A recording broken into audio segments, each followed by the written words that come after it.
ایک دفعہ جو ہے نا جی ان کے ایک جلاد ان کے قریب بہت ہوتا تھا، تو انہوں نے کہا کہ جی میں آپ کے سامنے ایک حدیث، میں مدینہ گیا،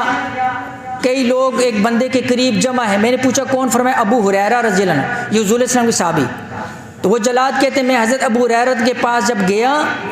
میں نے عرض کیا کوئی ایسی حدیث اللہ کے نبی علیہ السلام سے آپ سے سنی ہو جو آپ کو اچھی طرح یاد بھی ہو اور آپ نے اس کو مفہوم کو بھی سمجھا ہو؟ فرمایا ہاں۔ تو جب حضرت ابو ہریرہ رضی اللہ عنہ حدیث بیان کرنے لگے تو ان کو ہچکی بن گئی، اتنا روئے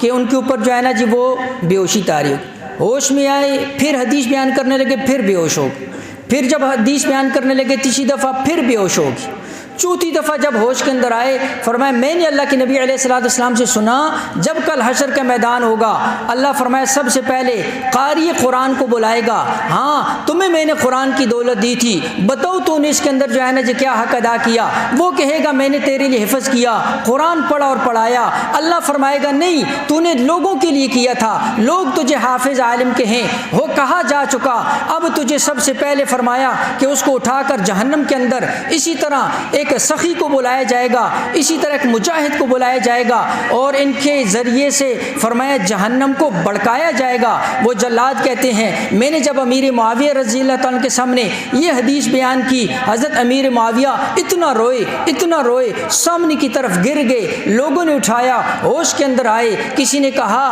ان کے سامنے ایسی حدیث نہیں بیان کرنی چاہیے اس لیے کہ بہت زیادہ دل کے نرم ہیں۔ فرمایا حضرت امیر معاویہ کو جب ہوش آیا فرمانے لگے اگر ان لوگوں کا یہ حال ہے، یہ بڑے بڑے مقام مجاہد کا اگر یہ حال ہے، عالم قاری حافظ کا یہ حال ہے، سخی کا یہ حال ہے کہ ان کی نیت کی خرابی کی وجہ سے اللہ ان کے ذریعے جہنم کو بڑکائے گا، تو پھر باقی لوگوں کا کیا حال ہوگا؟